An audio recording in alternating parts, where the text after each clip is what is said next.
What are the risks out there on the horizon? Because we're now 6-7 years post-global financial crisis. I don't think anybody could even have begun to predict the perfect storm, which real estate seems to be enjoying almost worldwide, but Germany's at the centre of that at the moment.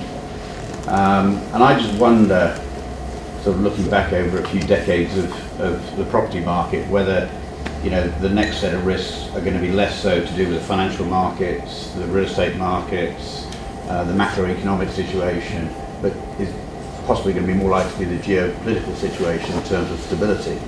And I just wondered, does the panel have any views? Philip, you talked about, maybe it wouldn't go so far as markets like Frankfurt and Oder, then maybe a little bit too close to the east. But I think personally, I think it's a very real risk, and I just wonder, does that factor at all into any of your investment decisions around, particularly given where Germany sits in Europe? We've of course discussed the political issues as well at hand, but I find we do less so than I know that my peers do when they have American capital. They will ask the Ukraine and the Putin question with every investment, and every Asian investor as well. They will always look at that as a higher risk.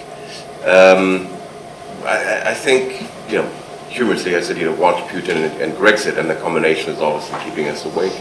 I think it still seems like a distant kind of issue, but I think it'll have a lot stronger impact moving forward than we think we had.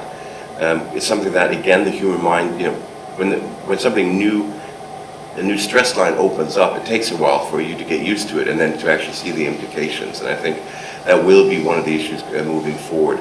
But I think that's not going to be an issue for the next 2 to 3 years, to tell you the truth. At least not on the real estate side of life at the moment. I think the positive news, or parameters as they are at the moment, will probably maintain that positive outview.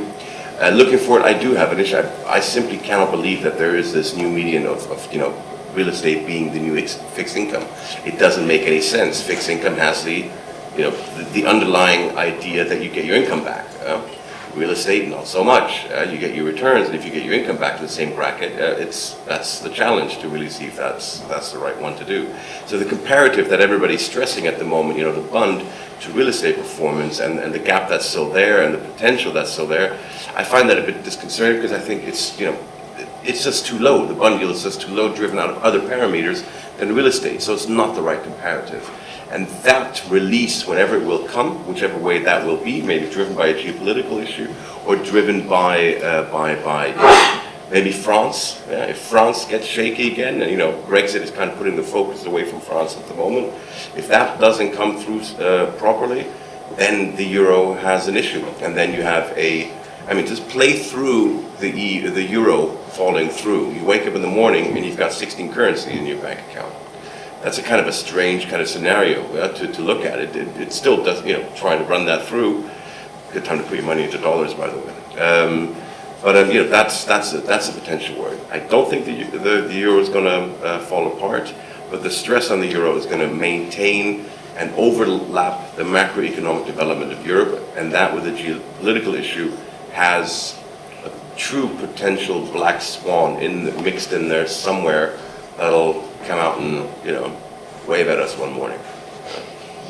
Not with a smile on his face, though, unfortunately.